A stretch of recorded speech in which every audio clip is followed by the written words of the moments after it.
الحمد لله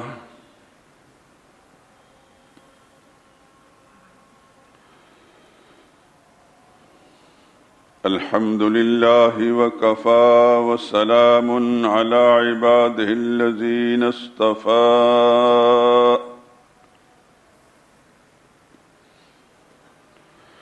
خصوصا على سيد الرسل وخاتم الأنبياء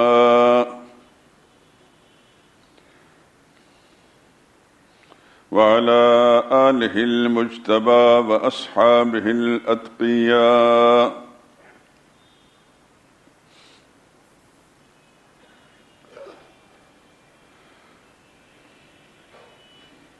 أما بعد فإن خير الحديث كتاب الله وخير الهدي هدي محمد صلى الله عليه وسلم وشر الأمور محدثاتها وكل محدثة بدعة وكل بدعة ضلالة وكل ضلالة في النار. أعوذ بالله من الشيطان الرجيم. بسم الله الرحمن الرحيم. قل إن كنتم تحبون الله فاتبعوني يحببكم الله ويغفر لكم ذنوبكم والله غفور رحيم.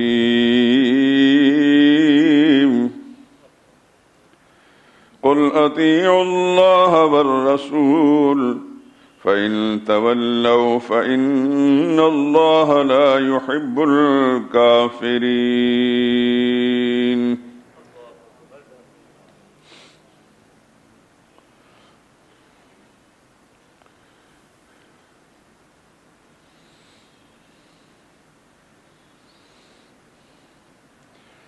اے پیغمبر لوگوں سے کہہ دیجئے کہ اگر تم اللہ کو دوست رکھتے ہو تو میری پیروی کرو، اللہ بھی تمہیں دوست رکھے گا اور تمہارے گناہ معاف کر دے گا، اور اللہ تو بخشنے والا مہربان ہے۔ یہ بھی کہہ دیجئے کہ اللہ اور اس کے رسول کا حکم مانو، اگر نہ مانے تو اللہ بھی کافروں کو دوست نہیں رکھتا۔ قال رسول اللہ صلی اللہ علیہ وسلم لا يؤمن احدكم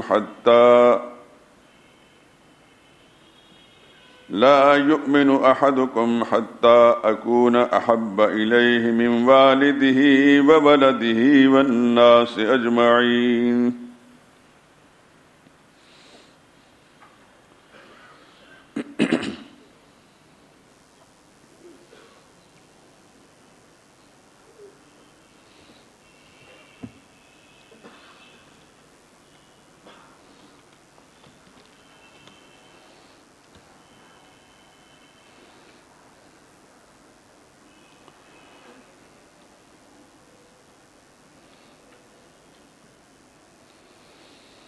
اے خدا کے آخری پیغامبر تجھ پر سلام،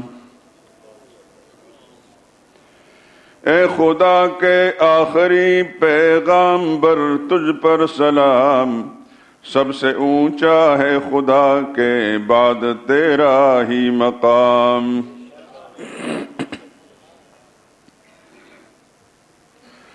تو نے دنیا کو پڑھایا ہے سبق توحید کا، تو نے دنیا کو پڑھایا ہے سبق توحید کا، تو نے بھر بھر کے پلائے میں وحدت کے جام۔ تیری فیاضی نے ذروں کو بنایا آفتاب، تیری فیاضی نے ذروں کو بنایا آفتاب، بن گئے اونٹوں کے چرواہے زمانے کے امام۔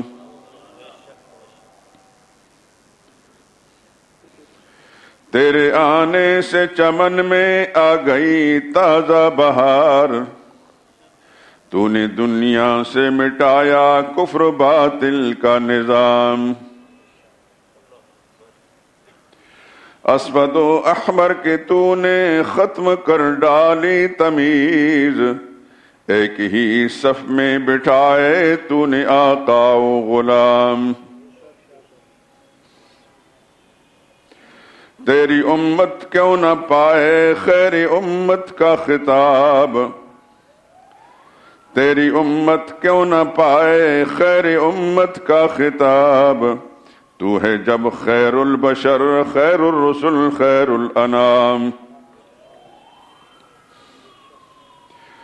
تو جہاں میں ہے خدا کا آخری پیغامبر،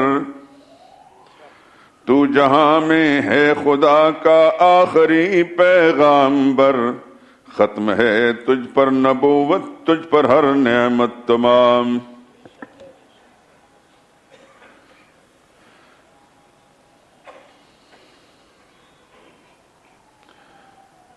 لیلۃ الاسریٰ میں سدرہ پر رکے روح الامین، اور سدرہ سے کہیں آگے ہوا تیرا مقام۔ شافع روز جزا اور ساقی کوثر ہے تو حبیب کبریا ہے تو رسولوں کا امام۔ منحصر تیری اطاعت پر ہے انسان کی نجات، منحصر تیری اطاعت پر ہے انسان کی نجات، تیرا ہر ایک حکم ہوتا ہے خدا ہی کا پیام۔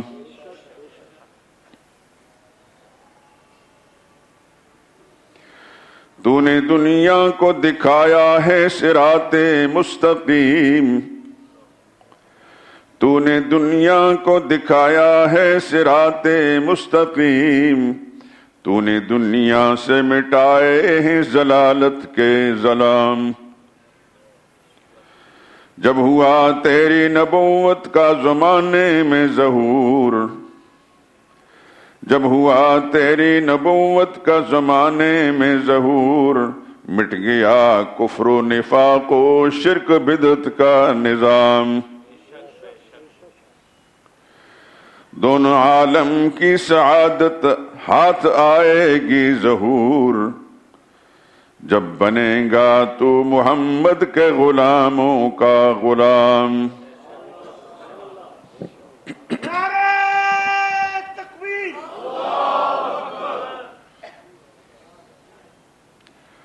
بزرگان محترم، برادران عزیز، ایک دفعہ سرور کائنات صلی اللہ علیہ وسلم پر درود پاک پڑھ لیں۔ اللہم صل علی محمد وعلی آل محمد کما صلیت علی ابراہیم وعلی آل ابراہیم انک حمید مجید۔ اللہم بارک علی محمد وعلی آل محمد كما باركت على إبراهيم وعلى آل إبراهيم إنك حميد مجيد۔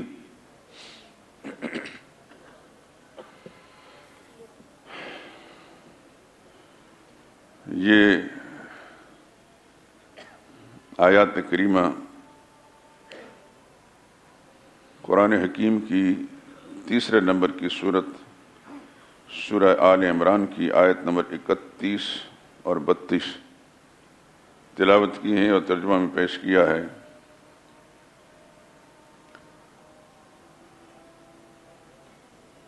آج کا مضمون بھی ایک قسم کا سابقہ مضمون کے ساتھ ہی متعلق ہے۔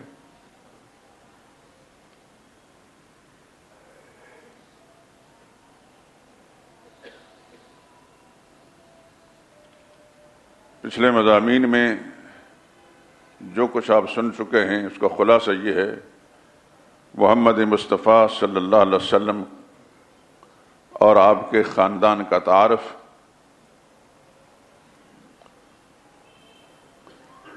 اور آج کی اس گفتگو میں سرور کائنات صلی اللہ علیہ وسلم کی اپنی ذات اور آپ کے مرتبہ و مقام سے متعلق ہے۔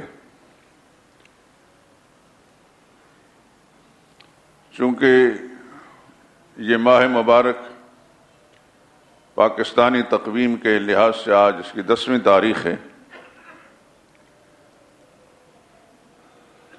تو تاریخی نقطہ نظر سے محمد مصطفیٰ صلی اللہ علیہ وسلم کی ولادت باسعادت کا یہ مہینہ ہے۔ اہل تحقیق کے نزدیک تو سرور عالم صلی اللہ علیہ وسلم کی ولادت 8 تاریخ کو ہوئی، 8 ربیع الاول کو۔ محدثین اس پر متفق ہیں، اور اہل تاریخ کہتے ہیں کہ ہماری تحقیق کے مطابق 9 تاریخ ہے۔ 8 یا 9 شمسی قمری نظام میں ایک دن کا فرق آ ہی جاتا ہے، یہ کوئی بڑا فرق نہیں ہے، لیکن یہ 12 تاریخ جس پر بہت اصرار ہے ہمارے ملک کے اندر بھی اور بہت سے دوسرے علاقوں کے اندر بھی، تحقیقی اعتبار سے درست نہیں ہے، اس کو ذہن نشین فرما لیں۔ سرور عالم صلی اللہ علیہ وسلم کی ولادت باسعادت 8 یا 9 مصر میں ایک بہت بڑا حسابدان گزرا ہے، اس نے ایک ایک دن کی تحقیق کر کے اپنے حساب سے 9 تاریخ کا تعین کیا، اور اکثر ہمارے مصنفین نے، حضور کی ذات اقدس پر لکھنے والوں نے، ان کی تحقیق پر اعتماد کرتے ہوئے 9 تاریخ آپ کا کہ ولادت کا دن متعین کیا ہے۔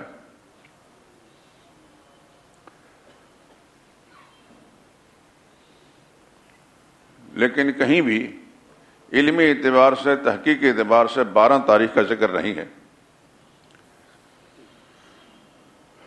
دوسری بات یہ ذہن نشین فرما لیجئے، آپ بچپن سے سنتے چلے آئے 12 وفات، یعنی 12 ربیع الاول رسول اللہ صلی اللہ علیہ وسلم کی وفات کا دن ہے۔ ہم بھی بچپن سے یہی سنتے چلے آئے تھے، اس دن کو 12 وفات کہتے تھے۔ یہ 12 میلاد جو ہے تھوڑا ہی عرصہ ہوا ہے، میلادیوں نے، جلوس نکالنے والوں نے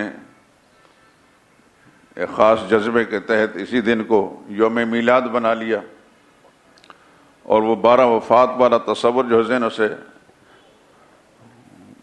اوجل ہونے لگا۔ یاد رکھیے، علمی اور تحقیقی اعتبار سے 12 تاریخ نہ تو یوم میلاد ہے نہ یوم وفات ہے۔ یوم وفات 1 ربیع الاول ہے۔ کچھ عرصہ پہلے آپ نے شاید ایک پمفلٹ پڑھا ہو، حقیقت میلاد، اس کے آخر میں ایک چوکٹے کے درمیان یہ بات لکھی ہوئی آپ نے پڑھی ہوگی۔ محققین نے جنہوں نے ایک ایک چیز کی تحقیق کی ہے، انہوں نے یہ ثابت کیا کہ 12 تاریخ نہ یوم میلاد ہے نہ یوم وفات ہے، یوم وفات 1 ربیع الاول ہے۔ خیر، ہمیں اس سے بحث نہیں کہ 1 ربیع الاول ہو یا 12 ہو یا 18 ہو، کوئی بھی ہو، محمد مصطفیٰ صلی اللہ علیہ وسلم کی ذات سے ہمیں تعلق ہے، صلی اللہ علیہ وسلم۔ قرآن حکیم کی یہ آیات جو میں نے اس وقت تلاوت کی ہیں، ترجمہ میں پیش کیا ہے، ایک دفعہ پھر آپ کا ذہن کو اس طرح متوجہ کرنا چاہتا ہوں، پورے دھیان سے اس بات کو سمجھیے۔ قل ان کنتم تحبون اللہ، اس بات کا اعلان اللہ کریم نے محمد مصطفیٰ صلی اللہ علیہ وسلم سے کرا۔ قل، آپ اعلان کر دیں، آپ کہیں۔ منشا الہی یہ ہے کہ اس دنیا میں رسول اللہ صلی اللہ علیہ وسلم کے ساتھ محبت کا دم بھرنے والے جو لوگ ہیں، ان کی محبت کا یہ امتحان ہے کہ وہ بات آپ کی مانتے بھی ہیں کہ نہیں۔ محبت کے دعوے دار تو بے شمار ہیں، بات بھی مانتے ہیں کہ نہیں۔ آپ اعلان کریں، ان کنتم تحبون اللہ، اگر تمہارا اللہ سے کوئی تعلق ہے، اللہ سے پیار کرنا چاہتے ہو، پیار کا رشتہ ہے، تو پھر یہ میرا اعلان سن لو، فاتبعونی، میری اتباع کرنی پڑے گی، میری پیروی اختیار کرنی پڑے گی، میرے نقش قدم پر چلنا پڑے گا۔ یعنی محمد مصطفیٰ صلی اللہ علیہ وسلم اعلان فرما رہے ہیں کہ اللہ سے رشتہ قائم رکھنا چاہتے ہو تو پھر اس کا ایک ہی ذریعہ ہے میری پیروی، میری اتباع، یعنی محمد مصطفیٰ صلی اللہ علیہ وسلم کی پیروی۔ تو ساتھ ہی فرمایا یحببکم اللہ، اگر تم نے میری پیروی اختیار کی، میری اتباع لازم قرار دی، تو اللہ کو تو سب پتا ہے، اللہ سے تو کوئی چیز ڈھکی چھپی نہیں کہ یہ زبانی کلامی دعوے کرتا ہے، یہ عملی زندگی کے اندر محمد مصطفیٰ صلی اللہ علیہ وسلم کا پیروکار ہے۔ اگر عملی زندگی پیروکار ہے تو پھر اگلے جملے فرمایا یحببکم اللہ، پھر اللہ تمہارے ساتھ پیار کرے گا۔ پہلے تو تمہارا دعویٰ کہ ہم اللہ کو اپنا محبوب سمجھتے ہیں، تو تمہارا دعویٰ تب سچا ثابت ہوگا کہ میری پیروی اختیار کرو گے تو پھر اللہ بھی تمہیں محبوب بنائیں گے۔ یغفر لکم ذنوبکم، تمہارے گناہ بھی معاف کر دیں گے۔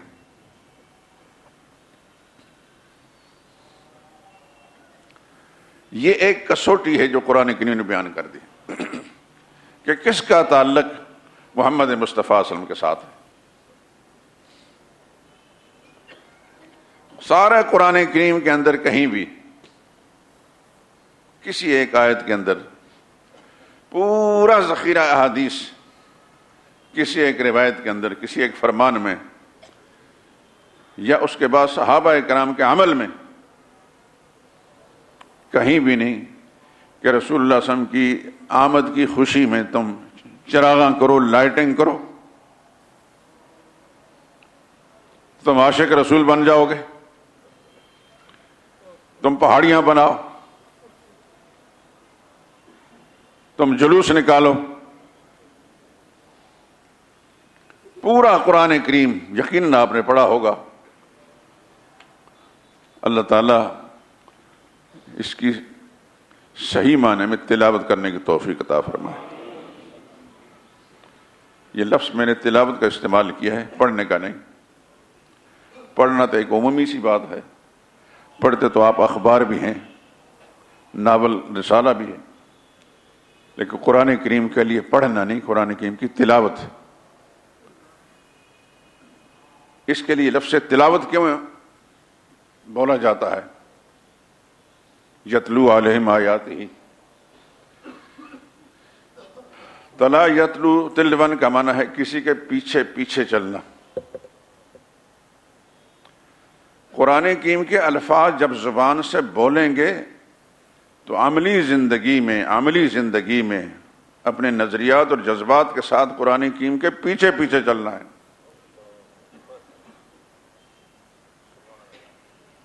آپ نے کبھی بھی قرآن کے علاوہ کسی اور کتاب کے بارے میں نہیں کہ فلاں کتاب کی تلاوت کر رہا۔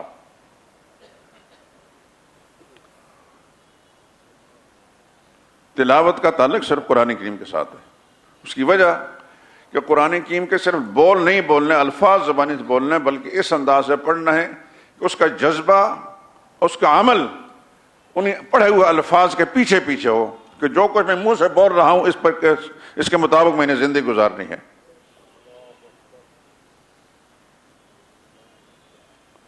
محمد مصطفیٰ صلی اللہ علیہ وسلم کہ جہاں اللہ تعالیٰ نے بعثت کا اعلان فرمایا،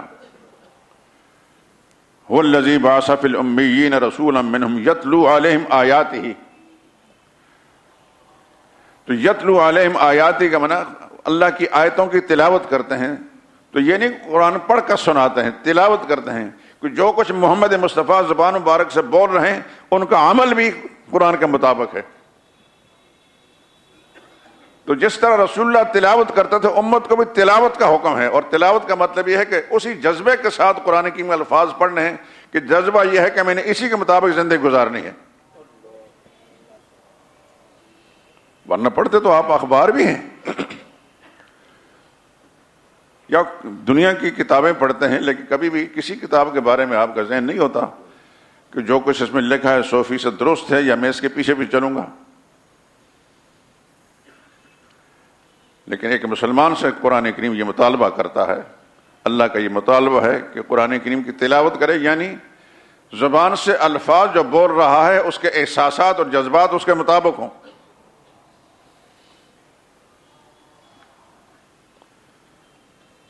تو یہ آیت کریمہ جو اس وقت سورہ آل عمران کی میں نے پڑھی، آیت نمبر 31، رسول اللہ سے اعلان کرو ان کنتم تحبون اللہ، تم اگر اللہ سے پیار کرتے ہو. ہے دنیا میں کوئی مسلمان جو کہے کہ میرا اللہ سے کوئی تعلق نہیں؟ مسلمان کیسا ہے جو اللہ سے تعلق توڑ دے؟ بلکہ دنیا کا کوئی کافر اور مشرک بھی سوائے داہریوں کے وہ بہت محدود ہیں. دنیا میں جتنے بھی مذاہب گزرے ہیں، خصوصاً آسمانی شریعتوں کے ماننے والے یہود و نصارہ، یا کسی آسمانی شریعت کے پیروکار تو نہیں تھے جیسے مشرکین مکہ ہیں، یا آج کا آپ کا پڑوسی ہندوستان کا ہندو، ان سب میں قدر مشترک یہ سب اللہ سے پیار کرتے ہیں. اللہ کا دشمن ان میں سے کوئی بھی نہیں، اللہ کا منکر بھی کوئی نہیں. قرآن کریم میں سورہ یونس کی آیت نمبر 31 ہے غالباً، ایک نمونہ میں پیش کرتا ہوں. قُلْ مَنْ يَرْزُقُكُم مِّنَ السَّمَاءِ وَالْأَرْضِ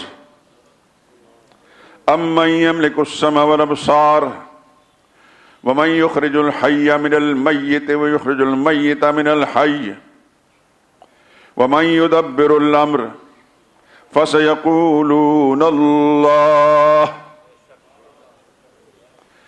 میرے لاڈلے پیغمبر ان سے پوچھئے، ابو جہل سے پوچھئے، اس کی پارٹی والوں سے پوچھئے، من یرزقکم من السماء والارض، آسمان و زمین سے تمہاری روزی اور رزق کا انتظام کرنے والا کون ہے؟ میرے نبی ان سے پوچھئے، ان سے قل من یرزقکم من السماء والارض، آسمان و زمین سے تمہیں روزی کون دیتا ہے؟ تو ابو جہل بھی یہ کہے گا یہ کام تو اللہ کرتے ہیں. اللہ کو مانتے ہیں تو تبھی جواب میں کہتے ہیں کہ یہ کام اللہ نے کیا ہے، اللہ کے منکر نہیں تھے.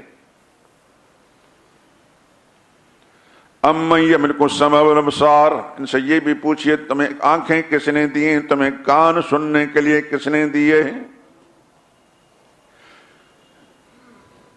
ومن یخرج الحی من المیت ویخرج المیت من الحی، مردے سے زندے کو، زندے سے مردے کو نکالنے والا کون؟ مرغی سے بے جان انڈے کو، بے جان انڈے سے مرغی کو پیدا کرنے والا کون؟ وَمَن يُدَبِّرُ الْأَمْرَ، سارے عالم کی، سارے نظام عالم کی تدبیریں کرنے والا کون؟ اس کے جواب میں فَسَيَقُولُونَ اللَّهُ. سارے کے سارے مشرک ابو جہل کی پارٹی کے لوگ ابو جہل سمیت یکزباں ہو کر کے یہ کام تو اللہ کرتا ہے. یہ شہادت قرآن سے مل رہی ہے. اس کا معنی ہے کہ وہ اللہ کے ماننے والے تھے، اللہ کے منکر نہیں تھے. یہ تو پھر آپ سوچتے ہیں کہ کیوں اتنے برے تھے؟ وہ مشرک تھے، منکر نہیں تھے.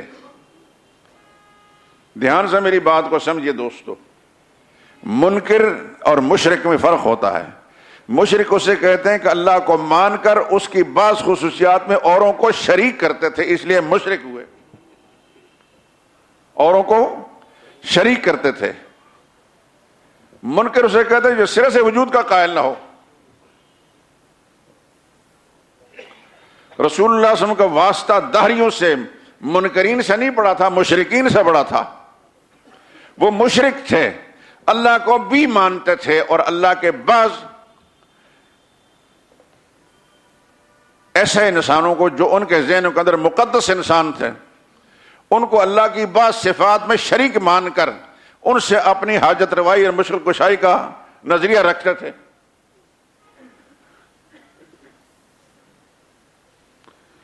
محمد مصطفیٰ صلی اللہ علیہ وسلم اور آپ سے پہلے جتنے بھی انبیاء دنیا میں مبعوث ہوئے، وہ سب کے سب ایک بات کہتے تھے، یہ سب کام اللہ کرتا ہے اور کوئی نہیں کرتا۔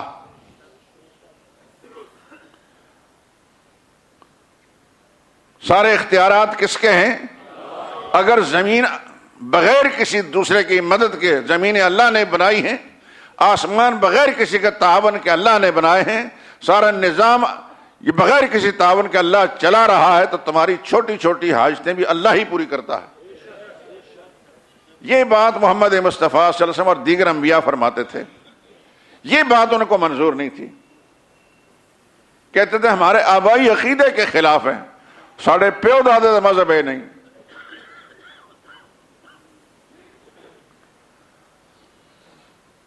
آج بھی آپ دیکھتے ہیں، خیر سے ہم سب مسلمان ہیں، مگر مسلمانوں کے اندر بھی وہی امراض موجود ہیں۔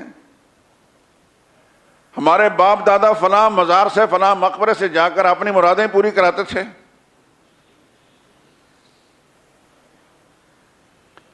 کوئی بیمار ہوتا تھا تو وہاں سے جا کر شفا لیتے تھے، کسی کاروبار خراب ہوتا تھا وہاں سے جا کر برکتیں لیتے تھے، اولاد نہیں ہوتی تھی وہاں سے جا کر اولاد مانگتے تھے۔ یہ عقیدے مشرکانہ ہیں، یہ عقیدے مشرکانہ ہیں، مومنانہ عقیدہ نہیں۔ یہ تعلیم پیغمبر کی نہیں صلی اللہ علیہ وسلم، یہ تعلیم اللہ کے قرآن کے نہیں ہے۔ جو اللہ بڑے بڑے کام، قرآن کریم لخلق السماوات والارض اکبر من خلق الناس، آسمان و زمین بڑے ہیں یا ایک انسان بڑا ہے؟ کسی گھر میں ایک بچہ پیدا ہوتا ہے چند پاؤنڈ کا، اس چند پاؤنڈ کے بچے کو پیدا کرنا زیادہ مشکل ہے یہ اتنے بڑے جہان کو، نظام آسمان و زمین کو بنانا؟ جو جس کی عقل نہیں ماری گی وہ سمجھتا ہے کہ زمین و آسمان کے نظام بہت مشکل ہے۔ جو رب آسمان و زمین کے نظام کو بنا سکتا ہے، 6 پاؤنڈ کا بچہ کسی کو نہیں دے سکتا۔ جو رب ہمارے اس وجود کو بنا سکتا ہے، ہمارے وجود کی بیماری نہیں دور کر سکتا۔ مت نہ ماری گئی ہوئی انسان کی بات سمجھ میں آتی ہے۔ یہی دعوت تھی انبیاء اکرام علیہ السلام کی، اسی کی مخالفت کے اندر مشرکین نے رسول اللہ صلی اللہ علیہ وسلم کے ساتھ مخاصمت کا ایک پہاڑ کھڑے کر دیے۔ 40 سال تک جو لوگ رسول اللہ صلی اللہ علیہ وسلم کے گرویدہ تھے، آپ کی راہوں میں پلکیں بچھاتے تھے، یکدم وہ محبت دشمنی میں بدل گئی۔ ایک بات کہی، قولوا لا الہ الا اللہ، کہ یہ بات مان لو کہ اللہ کے سوا کوئی اور یہ کام کرنے والا نہیں ہے۔ انہوں نے جو 360 آپ سنتے چلے آئے، 360 کیا تھے؟ بت تھے۔ کہاں رکھے تھے؟ خانہ کعبہ میں۔ وہ کیا تھے؟ وہ ان کی مختلف حاجتوں کے مختلف حاجت روا تھے۔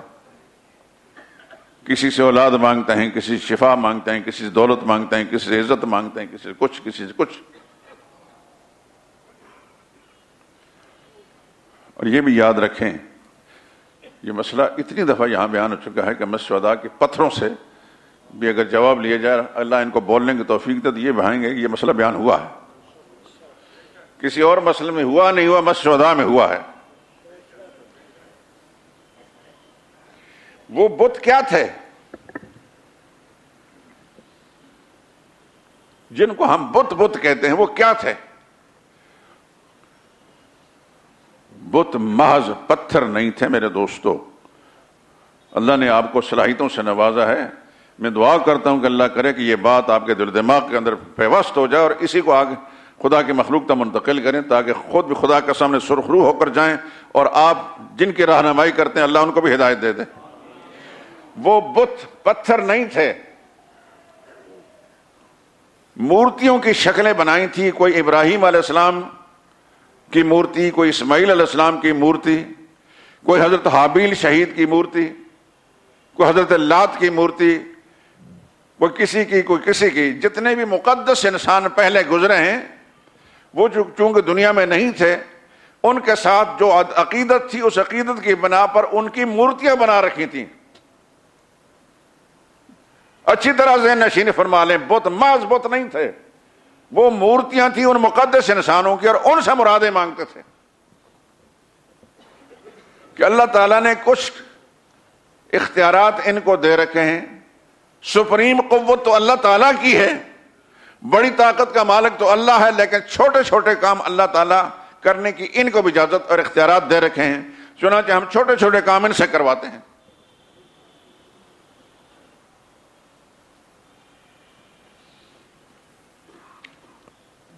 تو فتح مکہ کے موقع پر رسول اللہ صلی اللہ علیہ وسلم نے ان بتوں کو توڑا کہ نہیں توڑا؟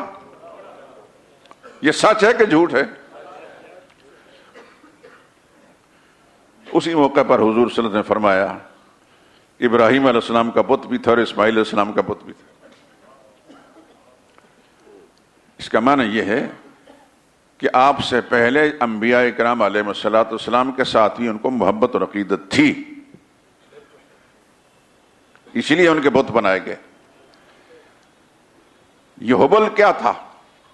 یہ حضرت حابیل شہید, دنیا کا سب سے پہلا شہید, حضرت آدم علیہ السلام کا بیٹا, جس کو سگے بھائی نے قتل کیا تھا, ہے کہ نہیں؟ کہاں یہ قصہ؟ قرآن کریم میں سورہ مائدہ میں وَاتْلُ عَلَيْهِمْ نَبَأَ ابْنَيْ آدَمَ بِالْحَقِّ. میرے پیغمبر ان لوگوں کے سامنے آدم علیہ السلام کے دو بیٹوں کا صحیح حال بیان کیجئے. اذ قربا قربانا, دھیان سے سننا, اذ قربا قربانا فتقبل من احدهما ولم يتقبل من الاخر. دونوں بھائیوں نے قربانی پیش کی. حضرت حابیل نے تو اخلاص کے ساتھ قربانی پیش کی. اخلاص کو کون جانتا ہے؟ ماشاءاللہ اللہ جانتے ہیں. دوسرے بھائی نے بھی قربانی پیش کی, لیکن اس میں وہ اخلاص نہیں تھا, اس کا نام قابیل تھا. فرق سمجھیں کہ جس کے نام میں قاف آتا ہے وہ قاتل ہے.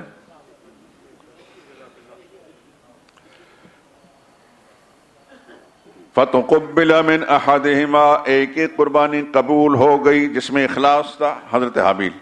ولم يتقبل من الاخر, دوسرے قربانی مردود ہو گئی یعنی قابیل.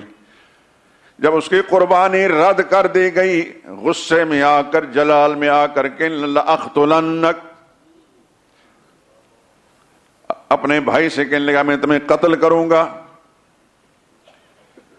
حضرت حابیل جواب میں انما یتقبل اللہ من المتقین,